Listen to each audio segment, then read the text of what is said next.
절로 국률이 풍성하시고 사랑과 은혜가 많으신 신실하신 하나님 아버지, 저희를 또한 일주일 동안 잘 지켜 보호해 주셨다가 주님께 약정한 이날에 하나님의 말씀 앞에 저희를 부르셔서 저희로 하여금 하나님의 말씀을 통해 하나님을 알아가고 우리 자신을 알아가고 또 하나님의 뜻을 분별하고 또 하나님의 말씀을 통해 생명의 양식을 얻고 그 생명의 말씀을 통해 저희의 믿음 생활, 영적 생활을 향유할 수 있도록 도와주시는 일을 진심으로 감사드립니다. 이 시간에 다시 주 앞에 저희가 약속대로 주님께 약정한 대로 하나님의 진리의 말씀을 올바로 나누어 하나님 앞에 부끄러움 당하지 아니하는 일꾼으로 인정받도록 공부하기 위해서 나왔습니다. 아버지께서 약속하셨듯이 저희를 모든 진리 가운데로 진리의 영께서 인도해 주셔서 저희로 하여금 그 진리의 말씀을 바로 깨닫고 믿고 순종을 통해서 주께서 원하시는 귀하고 아름다운 열매로 이 말씀이 참으로 역사되기를 간절히 간구합니다. 주님께서 이 말씀을 갈망하는 모든 지체들에게 주님께서 귀한 꼴로 먹이시기를 간구드리고 또 이러한저러한 사정으로 인해서 참석지 못한 모든 지체들의 그 상황을 주께서 아시오니 그들을 지켜 보호하시고 마음을 붙드시고 늘 주님과 주님의 말씀과 주님의 형제자매들이 모여있는 이 거룩한 집회를 늘 기억할 수 있도록 도와주시기를 주 앞에 이 시간 간절히 간구드립니다. 부족한 자에게 맡기신 말씀의 사역인 줄 아오나 주님께서 택하신 자를 등하게 하신다 약속하셨으니 저희가 주님을 신뢰하고 주님의 능력으로 주님의 도우심으로 이 말씀의 사역이 성취되도록 주의 영으로 충만하게 채우셔서 이 사역을 온전히 성취하심으로 아버지께서 존귀와 영광과 기쁨을 얻으시고 우리 모두에게는 큰 유익과 복이 되도록 역사해 주시기를 간절히 간구드립니다. 이 시간을 아버지 손에 온전히 부탁드리옵고 이 모든 말씀을 우리 주 예수 그리스도의 이름으로 기도하옵나이다. 아멘.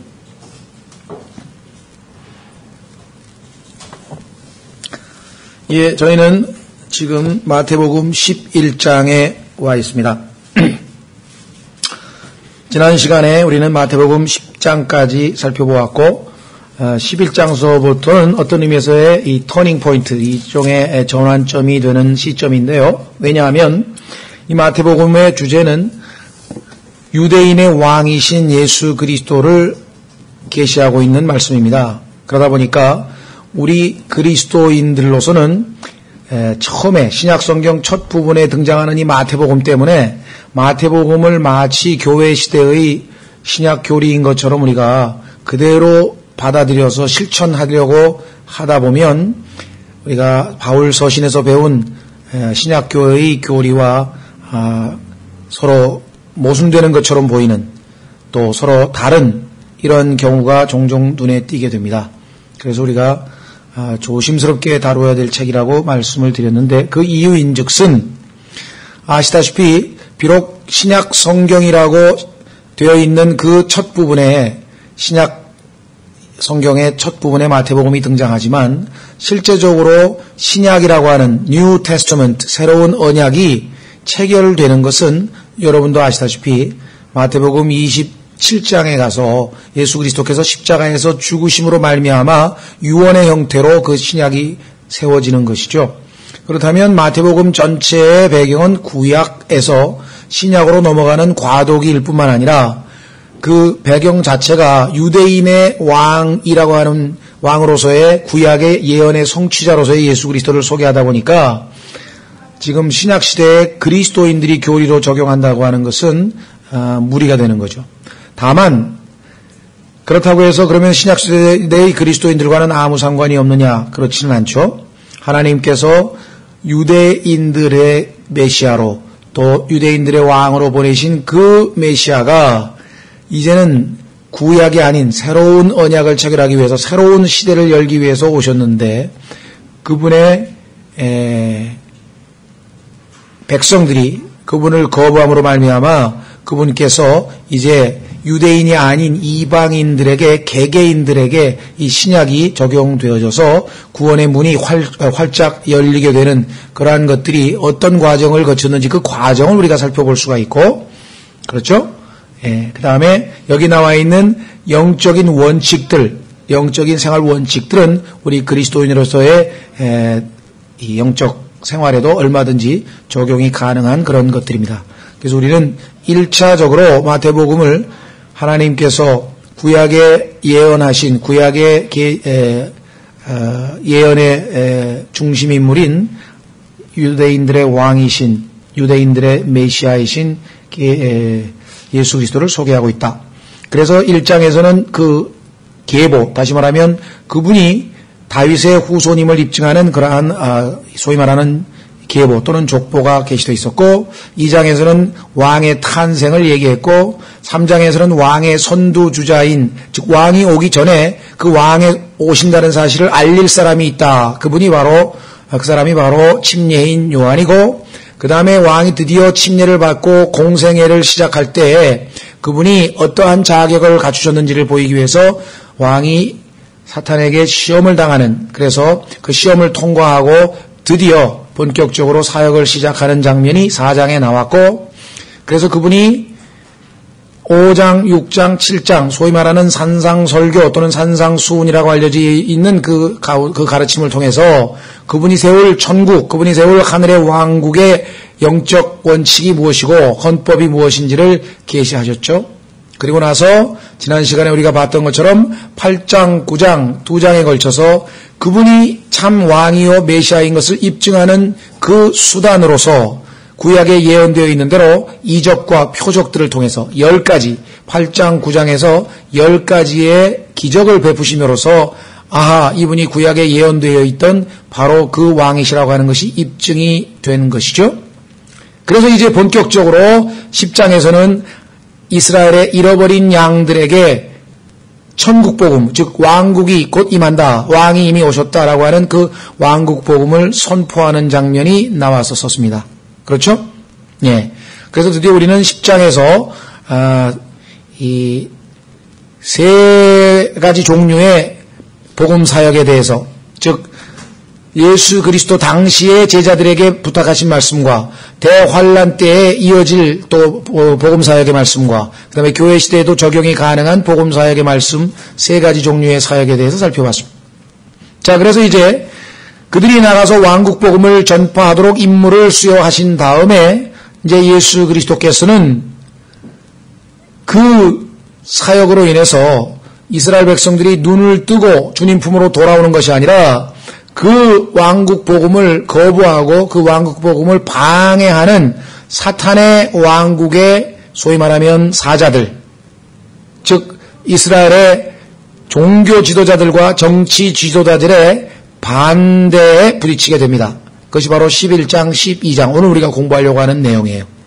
그래서 그분은 할 수 없이 이제 방향을 전환해서 13장에서부터는 유대인들에게 직접적인 말씀을 하지 아니하고 천국 비유라고 해서 이제 알아듣지 못하도록, 눈이 있어도 보지 못하고 귀가 있어도 알아듣지 못하도록 비유로 말씀을 하시고, 14장서부터는 제자들을 십자가로 가는 그 길을 예비하기 위해서 뒤로 물러나셔서 유대인들로부터 자신의 몸을 숨기시고 제자들을 준비시키시는 훈련을 하시게 되고, 드디어 이제 본격적인 배척을 당하셔서 십자가로 가시게 되는 마지막 수순을 밟게 되는 겁니다.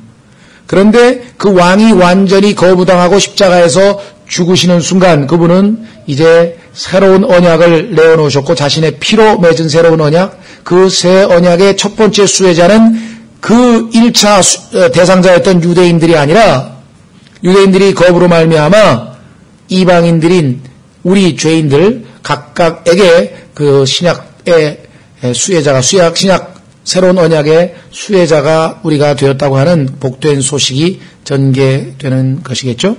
자, 그래서 우리는 마태복음의 전체를 왕에다 초점을 맞추고 왕국에다 초점을 맞추지 아니하면 교리적으로 굉장히 위험한 책이 되고 만다는 사실을 누차 반복해서 말씀을 드렸습니다. 자, 그래서 우리는 오늘 이 시간에 지난 시간에 이어서 드디어 이제 11장, 12장 두 장은 유대인들이 일반 백성들은 예수님을 환영하고 일반 백성들은 예수님의 그 기적을 통해서 말씀을 통해서 예수님을 수용하려고 하는데, 소위 말하는 이 소경, 영적 소경이죠. 소경이 소경을 인도하면 다 구덩이에 빠진다고 했는데 그 소경 역할을 하는 자들이 드디어 등장합니다. 그들이 누구냐? 바로 종교 지도자, 정치 지도자들이죠. 그렇죠? 자, 그래서 우리는 11장 오늘 본문에 들어갑니다. 자, 11장, 12장에서 이 유대인들이 반기를 드는데 네 가지 분야에서 반기를 듭니다. 첫 번째는 뭐냐? 하나님께서 보내셨던 침례인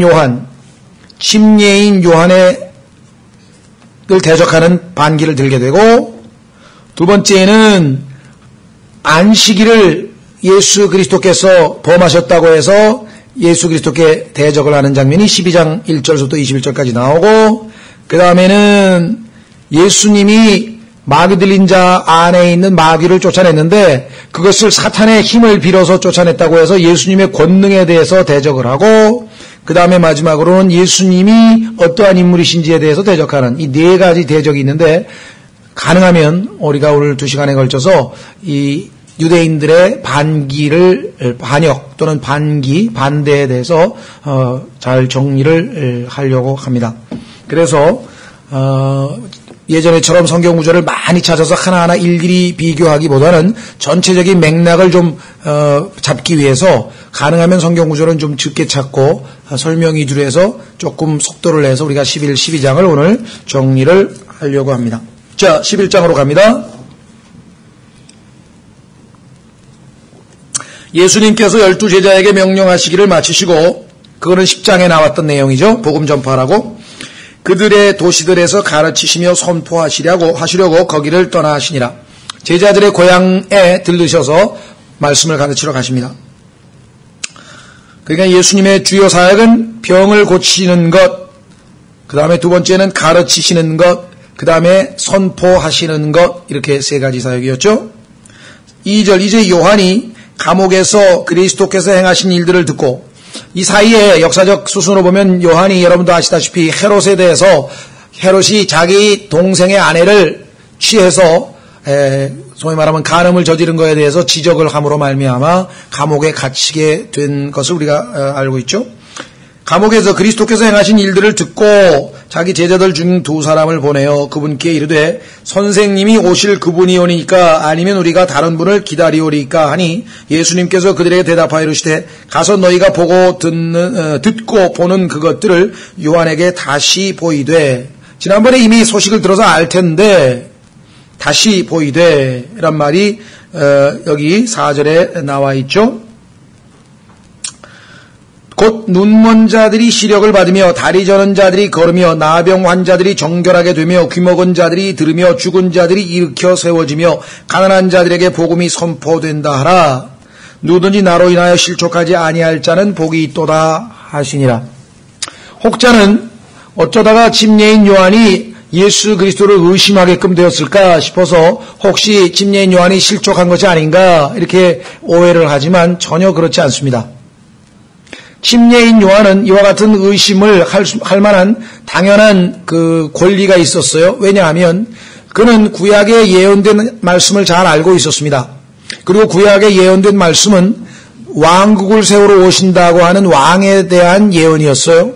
그리고 그 왕은 권능을 가지고 있기 때문에 그 왕이 하셔야 될 일들은 이스라엘을 아주 이 세계 최고의 강국으로 만드셔서 이 구체적으로 얘기하면 로마의 압제로부터 이스라엘을 벗어나게 해서 다스리는 최고의 국가가 되게 하는 바로 그것을 기다리고 있었는데, 그 선두주자로서 자기가 임무를 수행했는데 자기는 의로운 선포를 했던 것에 대해서, 즉 죄를 지은 왕에 대해서 지적을 했는데 그것에 대해서 자기가 오히려 감옥에 갇혀지게 된 것을 이해할 수가 없었습니다.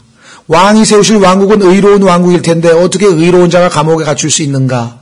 즉 침례인 요한의 한계는 예수 그리스도의 배척과 그로 말미암아 왕국이 연기되고 그로 말미암아 2000년 동안 유대인들이 왕을 배척한 것에 대한 징계를 받게 되고, 그 결과 대환란이라고 하는 야곱의 고난이라고 하는 7년간의 징계 과정을 통해서, 즉 용광로를 통해서 그들이 이제 회심하고 그리고 나서야 비로소 그들이 예수 그리스도를 받아들이게 될 것이라고 하는 그 이후에 전개될 하나님의 경륜에 대해서는 전혀 지금 요한은 모르고 있는 것입니다. 그렇기 때문에 당연히 예수님이 하시는 일이 자기가 구약의 예언을 읽었던 그 말씀과 잘 안 맞는 것 같다는 거죠. 그렇죠? 그것을 어떻게 할 수 있는가? 예수님은 침례인 요한에 대해서 아하, 그가 실족하였구나 라든가 아니면 그로 하여금 그가 의심한 것에 대해서 믿음이 적다고 짓궂어졌다든가 이런 얘기가 없이 오히려 침례인 요한을 칭찬하는 이야기가 7절부터 나옵니다. 그렇죠? 그들이 떠남에 예수님께서 무리에게 요한에 대하여 말씀하시기 시작하시되 왜 그랬을까요? 사람들이 요한이 예수님을 의심한 것에 대해서 혹시 요한에 대해서 곡해할까 봐 요한이 마치 믿음이 약한 자인 것처럼 나약한 자인 것처럼 비출까 봐 예수님은 그렇지 않다는 것을 이야기하고 계십니다. 너희가 무엇을 보려고 광야에 나갔느냐? 바람에 흔들리는 갈대냐?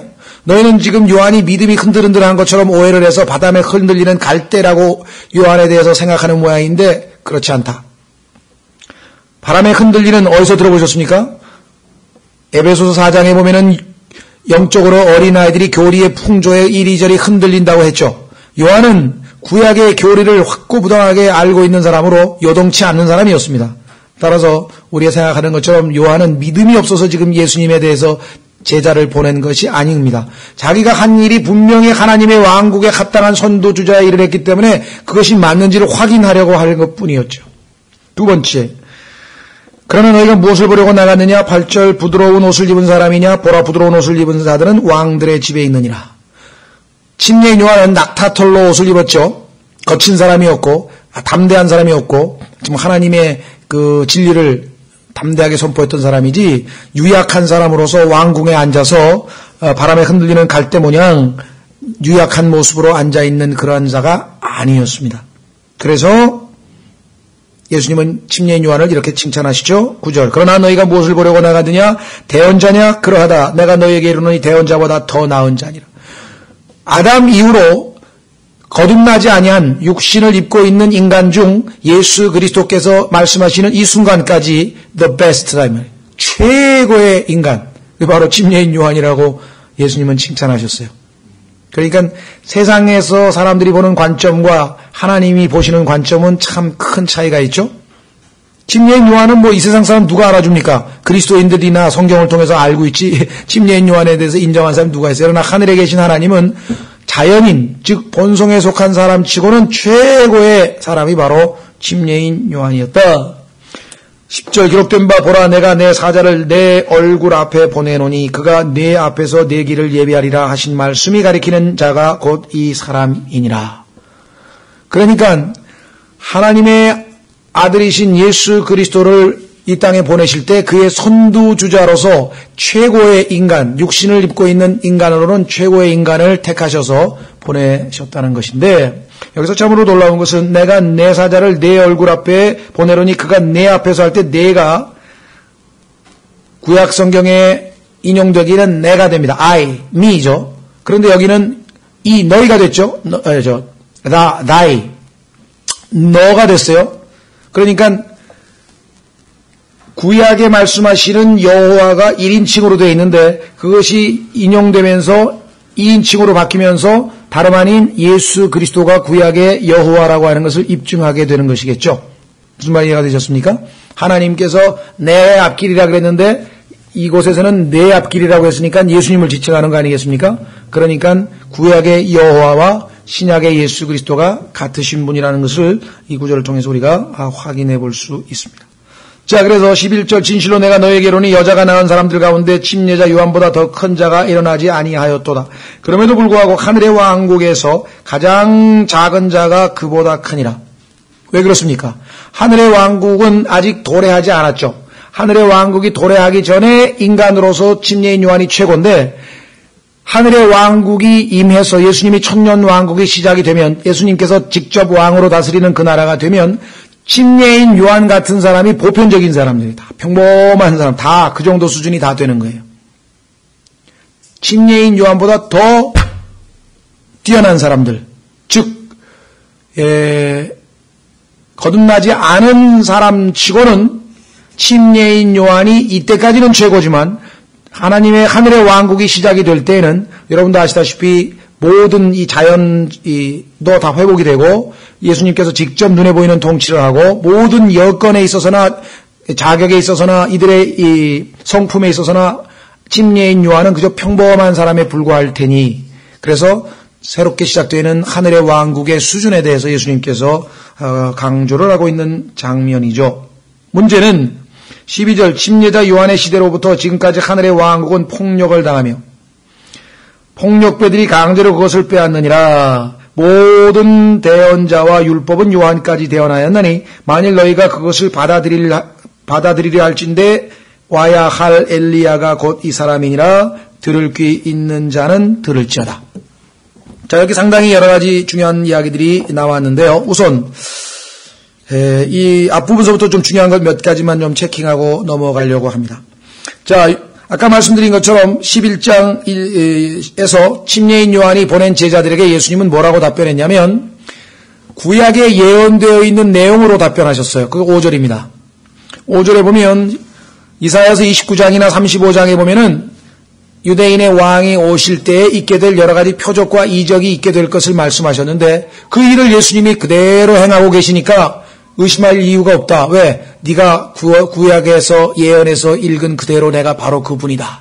내가 바로 그 유대인의 왕이요 메시아다. 그 증거가 뭐냐? 이사야서 35장이나 29장에 나와 있는 그 일이 나를 통해서 지금 성취되고 있지 아니하냐. 그 중에는 죽은 자가 일어나는 것도 있고 문둥병자가 고쳐지는 것도 있고 이거야말로 초자연적인 일들 아니겠습니까? 그렇죠? 그래서 예수님은 11장 5절에 나와 있는 것처럼 침례인 요한의 믿음을 세워주는 말씀을 하셨어요. 그렇지. 네가 아마 네가 그렇게 이상하게 생각하는 것도 당연하다. 왜? 당연히 왕국이 지금 세워질 것 같으면 침례인 요한이 감옥에 갇혀야 될 이유가 없는 것이죠. 그렇죠? 그러나 지금 왕국을 세우기 위한 과정인데 문제는 유대인들이 이 메시지를 받아들이지 아니하고 거부하게 된단 말이죠. 따라서 왕국은 지금 세워질 것이 아니겠죠? 그래서 그는 하나님의 경륜에 대해서 설명하시면서 그러나 지금 네가 나를 유대인의 왕으로 사람들에게 큰 소리로 외치면서 소개했는데 그 사역은 제대로 된 사역이 맞다. 바로 그거를 지금 예수님께서 확인시켜 주는 것이 바로 5절의 말씀입니다. 그러면서 사람들에게 7절서부터 침례인 요한은 결코 나약하고 주저앉고 유약하고 믿음이 부족한 사람이 아니고 너희들이 나에게 제자를 보냈다고 해서 그렇게 의심해서는 안 된다. 그는 제대로 된 사역을 했을 뿐이다. 라고 하면서 예수님께서 말씀을 하셨는데 14절에 만일 너희가 그것을 받아들이려 할진대 문제는 침례인 요한의 사역과 예수 그리스도의 제자들이 십장에 파견돼서 외친 그 말씀을 받아들이면 유대인들이 천국 복음을 왕국의 복음을 받아들이면 이 침례인 요한이 곧 엘리야의 역할을 한 셈이다. 이렇게 얘기를 한 거죠. 근데 문제는 받아들였습니까? 안 받아들였습니까? 안 받아들이고 지금 11장 12장에서 거부하고 있는 장면이 나오는 거 아니에요. 그렇죠? 그래서 하나님의 경륜이 2000년이 뒤로 연기됐다고 하는 사실을 우리가 염두에 두지 아니하면 성경에서 상당히 많은 오해가 발생한다. 자, 그래서 우리는 지금 어디에 와 있습니까? 12절. 자, 이 구절은 많은 사람들이 오해를 하는데 누가복음 16장 16절과 오해하시는 마음엔 안 됩니다. 누가복음 16장 16절로 가보십시오. 이 마태복음 12장을 오해해서 마치 우리가 폭력을 사용해서라도, 그러니까 옛날 성경에는 뭐라고 되어 있냐면요, 뭐 천국은 침노하는 자의 것이라 그랬죠. 그래서 천국을 위해서는 우리가 그냥 뭐 폭력을 사용하든 무슨 수단을 다 사용해서든 착같이 들어가야 된다. 뭐 이런 식의 아주 참 앞뒤가 안 맞는 이상한 해석을 했는데 그것은 천국과 하나님의 왕국을 오해해서 생기는 겁니다. 누가복음 16장 16절에 나와 있는 말씀은 적용 가능해요. 누가복음 16장 16절에 나와 있는 말씀은 천국에 대한 얘기, 하늘의 왕국에 대한 얘기가 아니라 하나님의 왕국에 대한 이야기입니다. 누가복음 16장 16절. 율법과 대언자들은 요한의 때까지요. 그때 이후로는 하나님의 왕국이 선포되어 예수님께서 니고데모에게 거듭나지 아니하면 들어갈 수 없는 하나님의 왕국, 영적인 왕국에 대해서 선포하셨죠? 하나님의 왕국이 선포되어 사람마다 그리로 밀고 들어가느니라. 이 말씀은 우리가 정말 이 땅에서 가장 중요한 것이 하늘의 왕국에 들어가는 그 일이다. 이렇게 영적으로 적용해도 무리가 안 되는데 마태복음 11장 12절서부터 나오는 이것을 천국은 침노하는 자의 것이라고 해서 마치 우리가 수단 방법을 안 가리고 다 천국으로 들어가야 된다고 강의하는 것은 잘못입니다. 이 문맥은 뭐냐?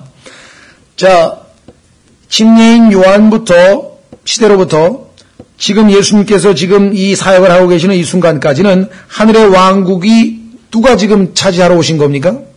예수 그리스도께서 왕으로 오셨고 그 왕의 선두주자가 지금 살피고 있는데 이 권력을 다시 말하면 왕국을 놓치지 않기 위해서 지금 로마라고 하는 이 권력을 가지고 있는 자들과 또 예수님 대신 시저를 즉 가이사를 왕으로 그대로 유지하겠다고 마음을 강팍하게 가진 유대인들이 힘을 합쳐서 폭력으로 예수님을 십자가에 못 박고 이 왕국을 지금 자기들이 차지하고 있는 것이죠. 왜? 왕을 배척하고 있는 거니까.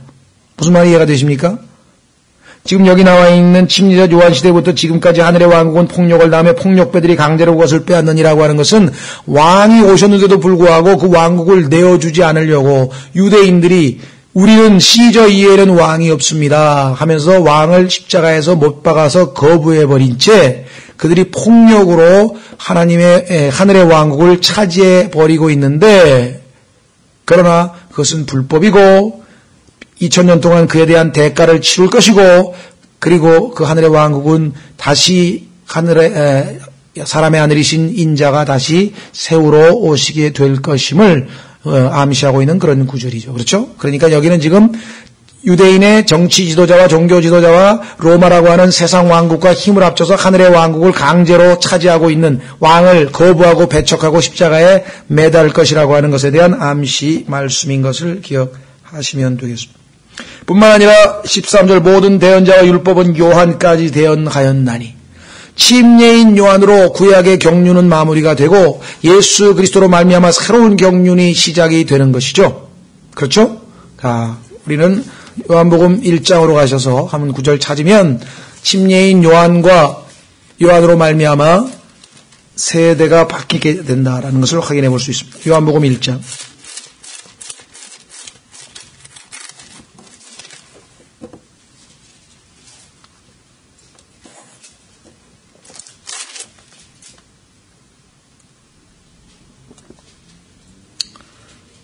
요한복음 1장에 보시면은요,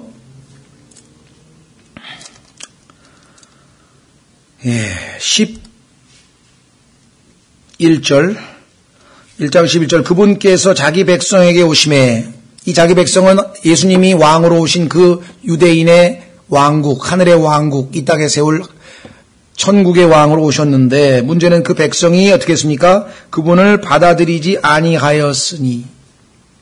그래서 예수님은 왕이 되실 수가 없었죠. 왕이신데도 불구하고. 왜? 백성이 거부하니까. 그래서 할 수 없이 그 백성을 회개시키기 위해서 백성들이 그렇게도 조롱하고 우습게 여겼던 이방인들, 죄인들에게 하나님의 축복이 넘어가도록 하셨죠. 그것이 바로 12절에 나와 있죠.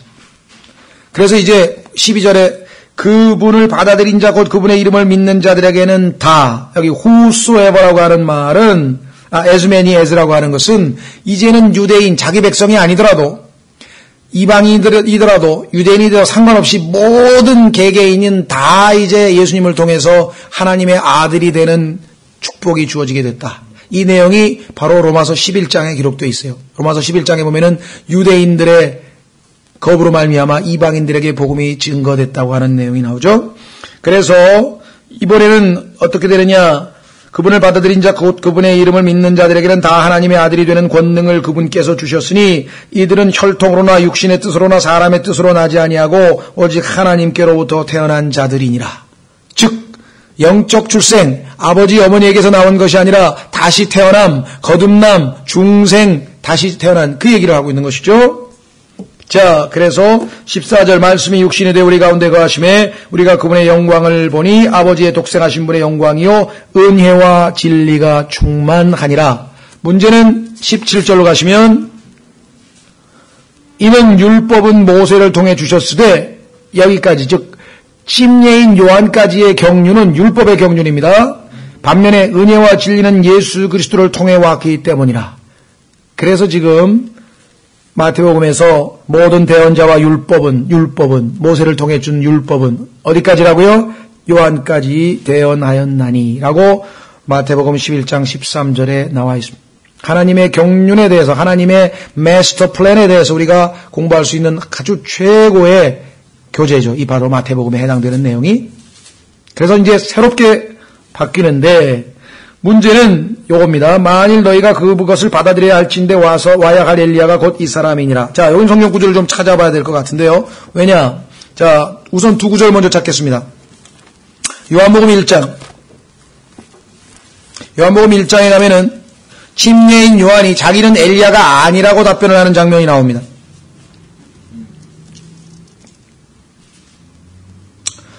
요한복음 1장 21절에 또 그들이 또 그에게 묻되 그러면 무엇이냐? 그리스도냐? 그러니까 아니라 그랬어요. 야, 그리스도가 왔나 보다. 드디어 왔나 보다. 사람들은 뭘 모르니까 침례인 요한을 보고 외모를 보고 말을 보고 야, 이거 뭔가 다른 사람이다 싶어가지고 그리스도냐 그랬더니 아니라 그랬단 말이에요. 그러면 그리스도를 초청할 그리스도의 선두주자로 온 엘리야냐? 왜 성경에 보니까 구약에 그리스도가 오시기 전에 메시아가 오시기 전에 엘리야하고 모세가 온다 그랬으니까 그럼 엘리야냐? 왜? 어떻게 옷 입은 것도 엘리야하고 똑같이 먹고 먹는 음식도 엘리야하고 똑같이 먹고 구약에 엘리야하고 낙타토롯을 입고 모든 게 엘리야하고 똑같아요. 누가복음 1장에 엘리야의 영과 능력으로 왔다고 또 써 있어요. 그러니까 분명히 엘리야 맞는 것 같아서 물어봤더니 아니라 그랬대. 21절에 그가 대답하니 아니라 하거를. 그런데 누가복음 17장 3절은 누가복음 17장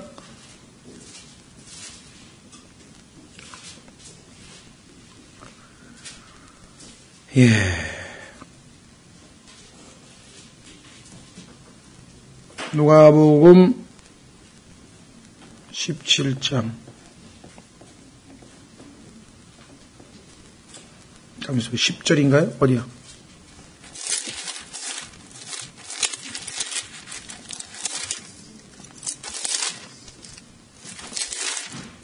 인가 죄송합니다.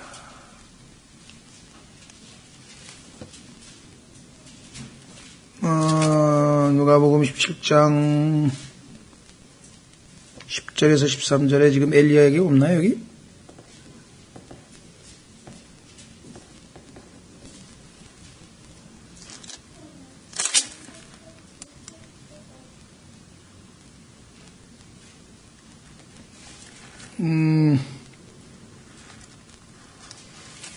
예, 그냥 마태복음으로 가십시다. 그럼 마태복음 11장에 예수님께서 말씀하시기를 만일 너희가 그것을 받아들이려 할진대 와야 할 엘리야가 곧 이 사람이니라 하면서 예수님께서 죄송합니다. 누가복음이 아니고 마태복음 17장이네요. 마태복음 17장에 보시면은 요한을 엘리야라고 그냥 또 말씀을 하셨죠. 마태복음 17장 13절에 마태복음 17장 12절부터 그러나 내가 너희에게 이르노니 엘리야가 이미 왔을 때 그들이 그를 알지 못하고 자기들이 하고자 하는 것을 다 그분께 행하였도다. 사람의 아들도 그와 같이 그들에게 고난을 당하리라 하시매 그제야 제자들이 그분께서 자기들에게 침례자 요한에 대하여 말씀하신 줄을 깨달으니라. 그러면 예수님께서는 침례자 요한을 엘리야라고 얘기를 했는데 단서가 붙어 있었어요. 그들이 천국의 복음을 왕국 복음을 받아들여서 예수님을 왕으로 받아들이게 되면 엘리야가 되는 건데 받아들이지 않으면 엘리야가 못 되는 거죠. 왜 단서가 붙어 있었다는 거죠. 그래서 사람들이 혼동하는 거예요. 침례인 요한은 하나님께서 성령을 통해서 받아들이지 아니할 것을 알려줬기 때문에 네가 엘리야냐 그러니까 아니라 그랬어. 예수님은 이 사람이 엘리야라고 했어. 그러면서 단서조항이 받아들이면.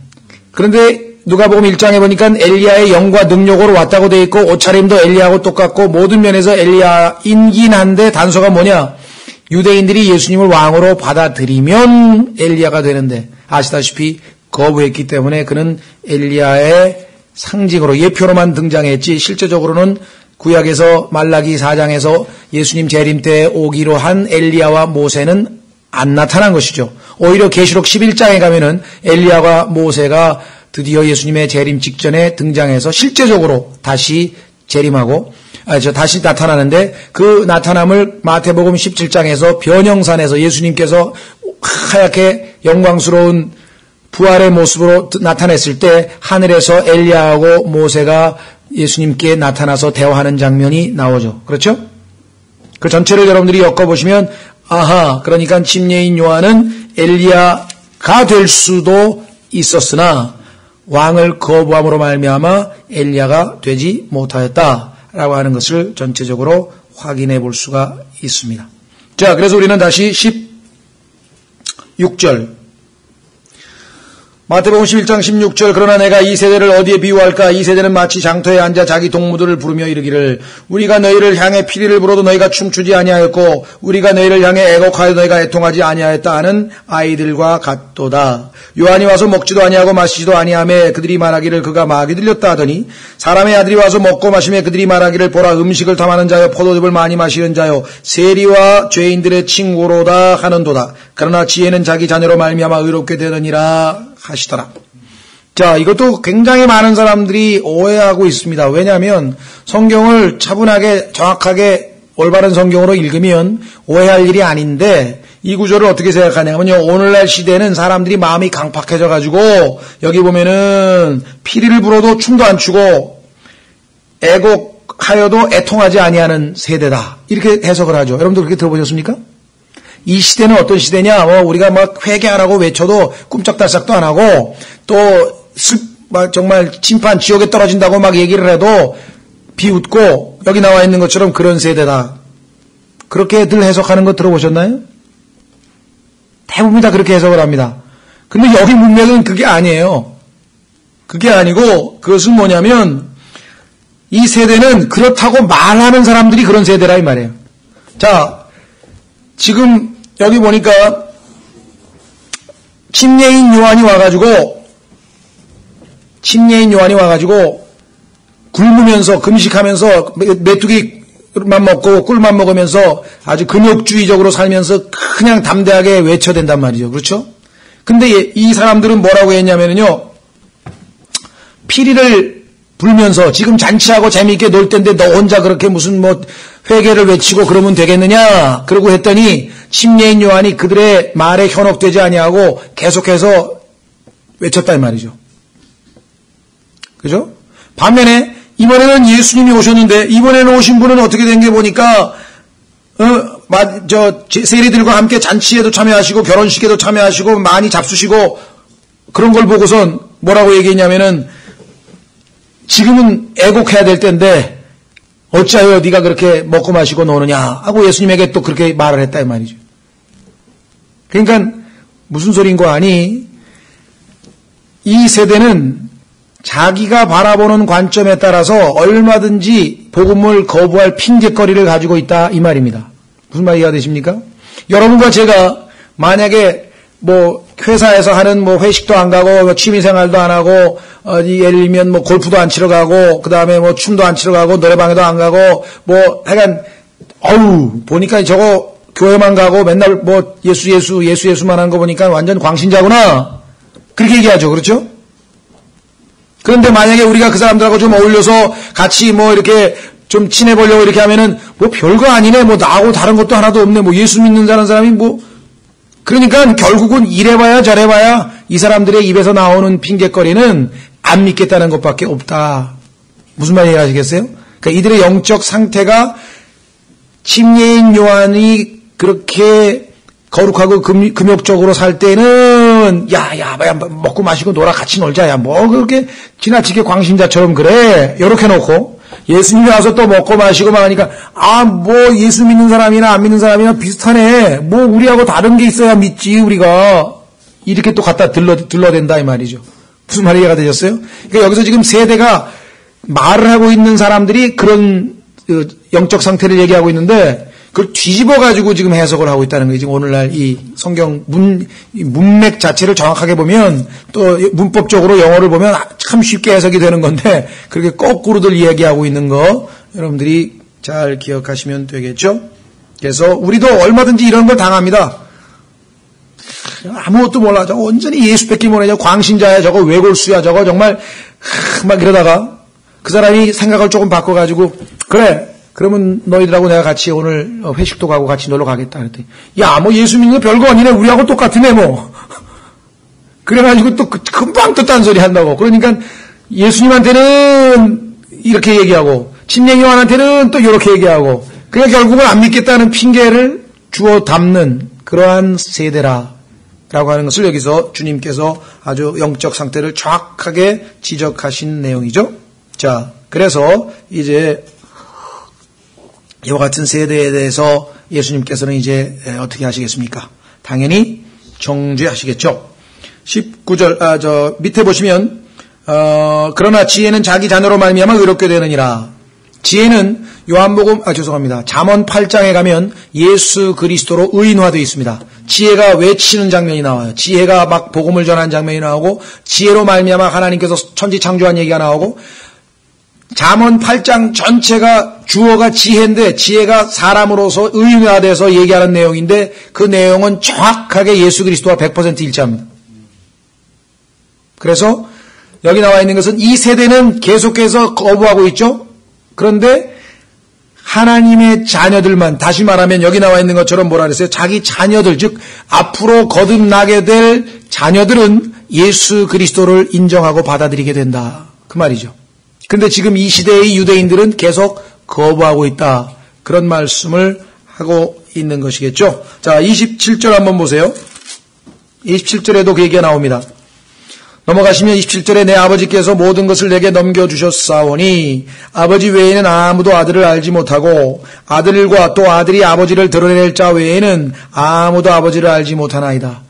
거듭나서 아버지를 알고 있는 자라야만 지혜 되신 예수 그리스도가 의롭다고 인정을 하지, 그렇지 아니하고 이렇게 강팍한 마음을 가지고 있는 유대인이 타락하고 의심 많고 그 다음에 악하고 음란한 세대에 속하는 이들 유대인들은 예수님을 의롭다고 하지 아니하고 거푸 신성모독죄로 고발하고 그 다음에 사생활하고 또 욕하고 계속 비방하는 내용이 나온다는 것이죠.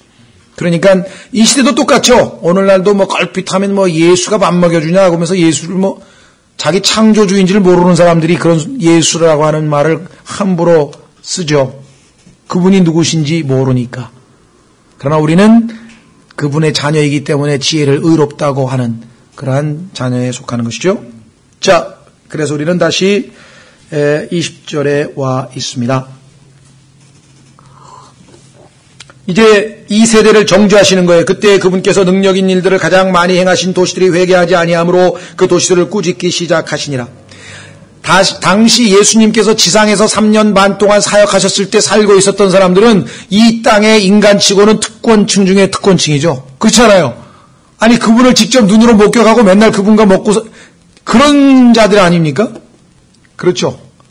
예, 오늘날 보니까 뭐 한국에서 그 유명한 스타들 있잖아요. 뭐 박지성, 뭐 무슨 김연아, 막 이런 사람들은 막 이 우리나라 그 젊은 청소년들은 그냥 막 거의 막 우상시대 가지고 그냥 그 사람들하고 손 한번 잡는 거 막 사진 한번 찍는 거 가지고 지금 뭐 대단하게 막 영광스럽게 생각하지 않습니까?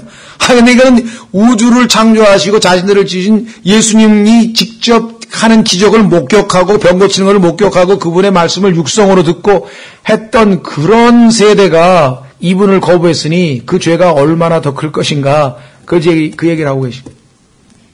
조금 우리에게 응용해서 적용하자면 여러분과 저처럼 킹제임스 성경을 알고 세대적 진리를 알고 엄청난 진리를 배웠는데 우리가 만약에 주님께 불충하고 게으르다면 이건 또 그 죄가 얼마나 하나님 앞에 책임이 크겠는가, 역설적으로 그렇게 또 성립이 되는 거예요. 우리는 대단한 특권층 중에 특권층. 대한민국에서 킹제임스 성경을 쓰는 사람 몇 명이며 킹제임스 성경을 쓰는 정도가 아니라 깊이 있게 알고 배우고 읽고 그렇게 하고 있는 사람 도대체 몇 %가 되는가 한번 생각해 본다고 한다면 그야말로 받은 축복이 많을수록 우리가 책임감도 커진다고 하는 사실을 우리가 기억하셔야 되겠죠. 자, 그래서 우리는 다시 21절 그 중에 고라시나 내게 화가 있을지어다. 벳세다야 내게 화가 있을지어다. 너희 안에서 행한 능력 있는 일들을 두로와 시돈에서 행하였더라면 그들이 벌써 오래전에 굵은 베옷을 입고 재 속에서 회개하였으리라. 구약에서 여러분 잘 아는 두로와 시돈, 여러분들 이 두로의 왕이 마귀를 예표하는 인물로 나오잖아요. 그렇죠? 이사야서 14장, 에스겔서 28장에 보면은 이 두로 왕이 바로 마귀를 예표하는 인물로 나올 정도로 타락한 타락의 상징, 부와 권력과 모든 걸 갖췄지만 심히 타락하고 우상을 섬기는 그 상징적인 도시가 바로 이 두로와 시돈 아니에요.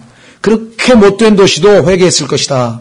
그 다음에 22절 그러나 내가 너에게 이르노니 심판날에 두로와 시돈이 너희보다 견디기 쉬우리라. 왜? 그들의 영적 상태도 지금 행한 기적들만 봤으면 당장 회개했을 것이다. 23절 가버나움아 내가 하늘에까지 높여졌으나 지옥에까지 떨어지리라. 하늘에까지 높여졌는데 지옥에까지 떨어지리라고 하는 이 말은 이사야서 14장에 하나님께서 두로 왕을 예표하고 있는 마귀에게, 루시퍼에게 선언하신 말씀이죠. 그러니까 이 사람의 영적 상태가 루시퍼하고 똑같다는 것을 암시하고 있는 것이겠죠. 그렇죠?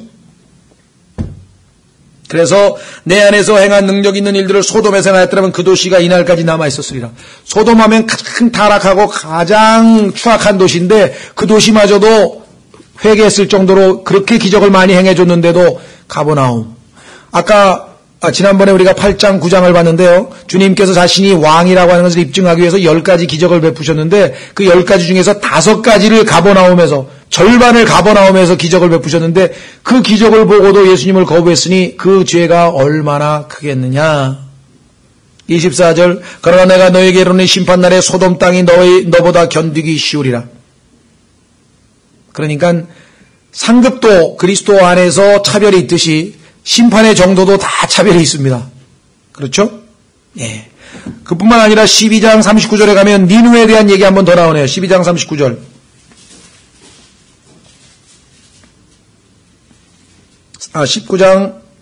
12장 41절부터 보시면 심판 때에 니느웨 사람들이 이 세대와 함께 일어나 이 세대를 정죄하리니 이는 그들이 요나의 선포로 인해 회개하였기 때문이거니와 보라 요나보다 더 큰 이가 여기 있느니라. 심판 때에 남방 여왕이 이 세대와 함께 일어나 이 세대를 정죄하리니 이는 그녀가 솔로몬의 지혜를 들으려고 땅의 맨 끝까지 왔기 때문이거니와 보라 솔로몬보다 더 큰 이가 여기 있느니라.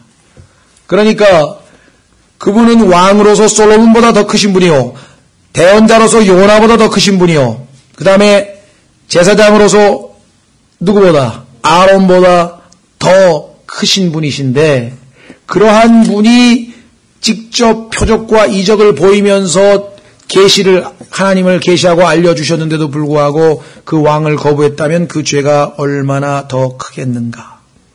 그렇죠? 오늘날도 아마 그에 못지않은 심판이 기다리고 있을 것 같아요. 오늘날 성경 무료로 다 나눠줍니다. 성경 갖고 싶은 사람 무료로 다 공짜로 다 얻을 수 있죠. 그렇죠? 전도지 그냥 뭐 수없이 뿌려지고 있습니다. 극동방송, 뭐 CBS, CTS, 그 다음에 뭐 텔레비전 방송, 뭔 방송, 뭐 하여간 뭐 어딜 들어도 복음을 들을 수 있는 데가 있죠. 길거리에서 사람들이 외칩니다. 뭐 버스 안에서도 뭐 논아줍니다. 뭐 오늘날처럼 그렇게 복음에 근접해 있고 쉽게 복음을 접할 수 있는 기회가 이 세상에 어디 있었겠습니까? 각 나라 말로 웬만한 나라 말이면 다 성경 번역돼 있고 그렇죠. 이 시대에 살면서 만약에 예수님을 거부했다면 그야말로 또 엄청난 심판이 기다리고 있을 것 같아요. 과거에는 뭐 성경 하나 제대로 번역 안 돼 있는 상태에서도 예수님을 믿었는데 25절 그때 예수님께서 응답하여 이르시되 자 오 하늘과 땅의 주이신 아버지시여 아버지께서 이것들을 지혜롭고 분별 있는 자들에게는 숨기시고 누구?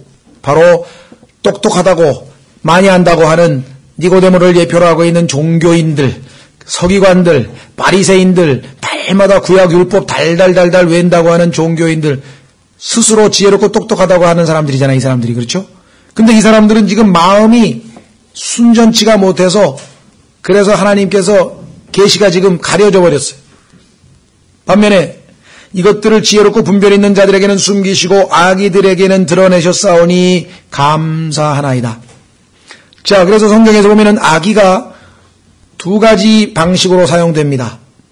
영어로 얘기하자면은 어린아이 같다고 했을 때 childish 하면은 여기 있는 사람들처럼 아주 유치하고 아주 자기 것밖에 모르고 고집부리고 그런 것을 childish라고 그래요.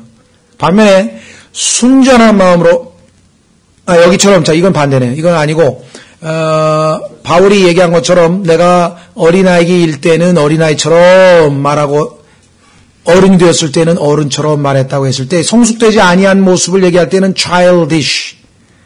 여기서는 childlike. 좋은 의미로 쓰였죠.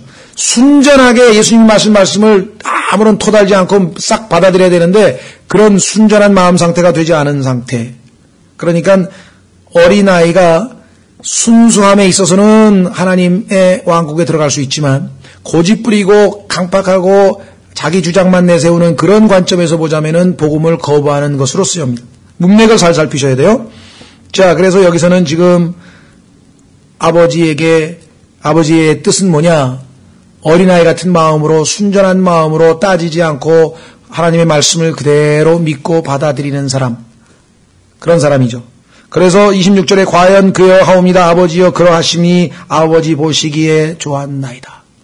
이 세상에서 구원을 받고 안 받고의 문제는 마음의 문제입니다. 마음이 하나님 앞에 겸손하냐 아니면 교만하냐에 따라서 능력이 있고 뭐 똑똑하고 뭘 알고 정보를 갖고 아무 상관이 없다.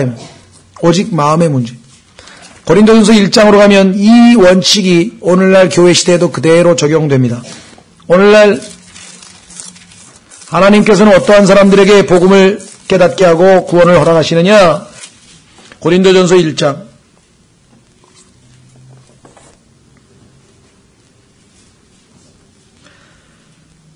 25절부터 보시면 하나님의 어리석음이 사람들보다 지혜롭고 하나님의 약함이 사람들보다 강하니라.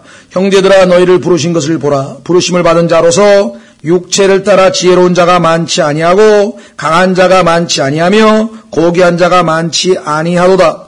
그러나 하나님께서 지혜로운 자들을 당황하게 하려고, 여기 금방 나왔죠. 지혜로운 자들에게는 숨기셨다 그랬잖아요. 당황하게 하려고 세상의 어리석은 것들을 택하시고 하나님께서 강한 것들을 당하게 하시려고 세상의 약한 것들을 택하시며 하나님께서 있는 것들을 쓸모없게 하시려고 세상의 천한 것들과 멸시받는 것들을 택하시고 참으로 없는 것들을 택하셨으니 이것은 어떤 육체도 자신 앞에서 자랑하지 못하게 하려 하심이니라.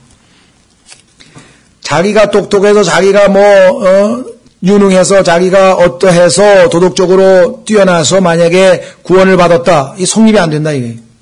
그렇지 않도록 하기 위해서 오히려 하나님께서는 이 세상에서 보기에 별 볼 일 없는 사람이거니와 자신이 하나님 앞에 정말 별 볼 일 없는 죄인입니다. 라고 열린 마음으로 나오는 자들에게 구원 베푸시기를 기뻐하신다. 라고 성경은 말씀하고 있죠. 자, 그래서 우리는 마태복음 11장으로 가셔서 이제 마무리를 짓습니다.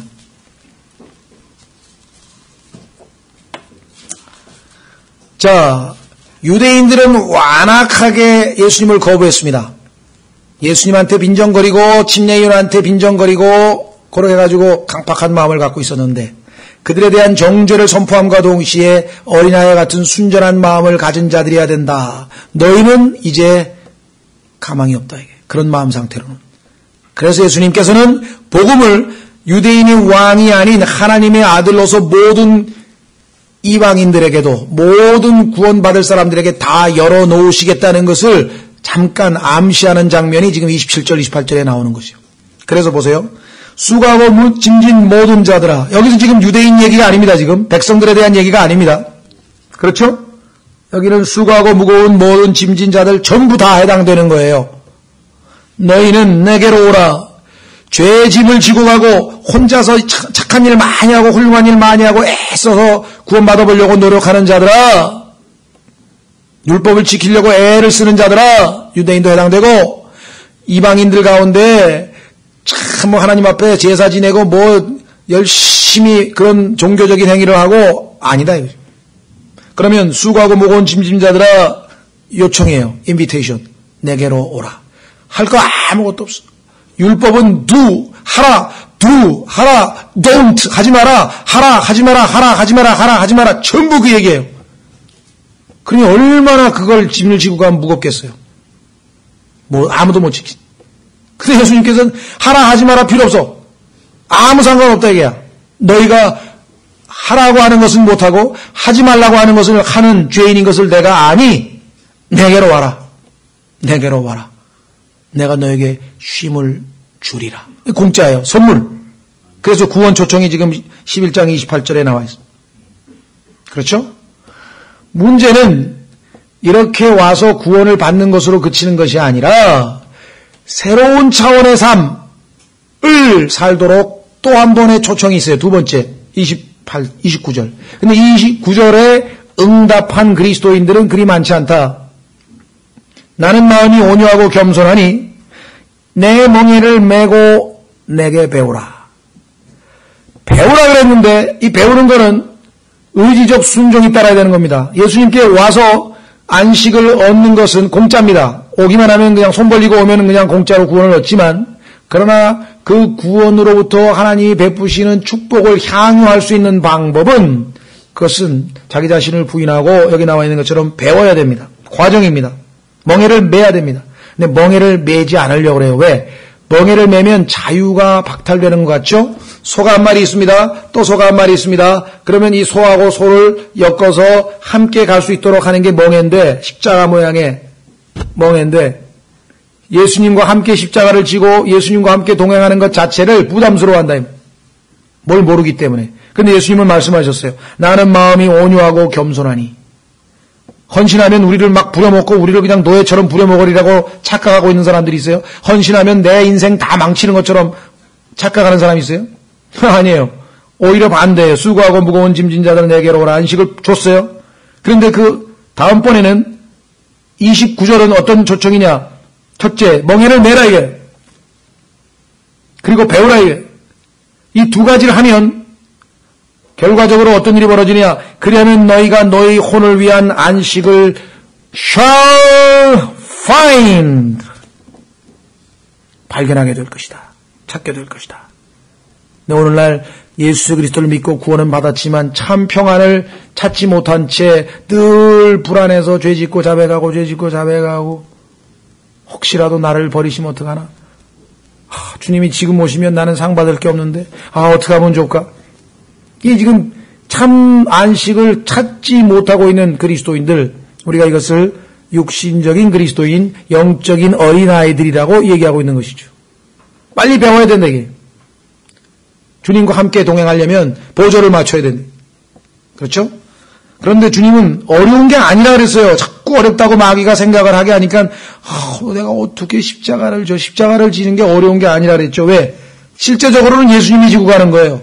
예수님은 엄청난 분이셔요. 그분하고 같이 십자가를 지고 가면 그분이 다 책임을 지는 거지 나는 옆에서 그냥 보조만 맞추고 가는 거예요. 그럼 뭘 몰라. 그러니까 예수님 뭐라 그랬어요? 내 멍에는 쉽고 내 짐은 가벼우니라. 얼핏 보면 무겁고 힘든 것 같은데 예수님은 Almighty 전능하신 분이니까 그분에게는 쉽고 가벼워요. 그러니까 그분하고 같이 메고 가면 당연히 그분이 혼자 다 짊어지시니까 쉽고 가볍죠. 그렇죠. 이 비밀을, 이 영적 생활의 비밀을 사람들이 잘 모르기 때문에 신앙생활이 힘든다고 생각하는. 그래서 로마서 7장이 바로 그 상태예요. 로마서 7장의 상태. 그것을 벗어나면 성령의 생명의 법이 나를 죄와 사망의 법에서 해방시키셨다. 여러분, 로마서 6장에서 우리의 육체를 죄의 몸이라 그랬어요. 죄의 몸. 가만 놔두면 계속 죄만 져요. 생산을 해. 죄를 계속 생산해나는 몸이에요. 그래서 폐쇄시켜버렸어요. 어떻게? 우리의 옛사람을 십자가에 못 박아버려야 돼. 죄의 몸을 멸하였다. 그걸 믿어야 돼요. 두 번째, 그러면 이제 주님을 위해서 살아야지. 하나님을 기쁘시기 위해서 살아야지 하는데 하나님을 기쁘시게 하는 일에는 우리는 전혀 힘을 발휘 못해. 그래서 로마서 7장에서는 우리를 사망의 몸이라 그랬어. 사망의 몸. 하나님을 위해서 영적인 일은 죽음과 마찬가지밖에 안 돼. 그런데 그 사망의 몸에서 우리를 해방시키셔가지고 예수 그리스도께서 우리 안에서 생명의 능력을 나타내신다. 죄의 몸도 처리됐어요. 로마서 6장. 사망의 몸도 처리됐어요. 로마서 7장. 대부분의 사람들이 이 두 가지에서 해달린. 로마서 5장에서 믿음으로 의롭게 되었으니 하나님과 화평을 누리자. 거기까지는 다 기뻐해요. 나는 지옥에 안 간다. 나는 이제 아무리 죽어봐야 나는 하늘나라 간다. 얼마나 감사한가. 얼마나 막 거기까지는 구원받은 사람은 다 좋아하는데 6장 7장을 통과를 못하고 계속 뱅뱅 도는 거예요. 죄의 몸 멸하였다 그랬는데 언제 보니까 또 죄를 짓고 있어. 속았죠. 그 다음에 그거를 겨우 해결했나 싶어가지고 이제부터는 주님을 위해서 살아봐야지 하고 하는데 웬걸 선을 행할 줄 알았더니 악을 행하고 앉았어. 자기가. 오라 나는 비참한 사람이로다. 왜? 자기가 사망의 몸인 걸 몰랐어. 우리는 죄의 몸인 동시에 사망의 몸이라는 사실을 알면 그 다음에는 자기가 노력할 필요가 없는 거예요. 멍에를 쥐고 가시는 예수님 옆에 껴서 꼽사리만 끼면 되는, 같이 옆에 붙어서 같이만 가면 되는 거예요. 왜? 쉽고 가벼운, 짐이 가볍고 멍에가 쉬우니까. 그래서 신앙생활은 이 비결을 알면 쉬운 거고 이 비결을 알면 괴로운 거고. 왜? 죄의 몸, 사망의 몸에서 여전히 벗어나지 못해서 거기서 빙빙빙빙 돌게 돼 있다. 그렇죠? 이거 아주 너무나 핵심적인 내용인데 알 듯 말 듯 몇 년이 지나가도 또 빙빙 돌고 또 빙빙 돌고. 그렇죠?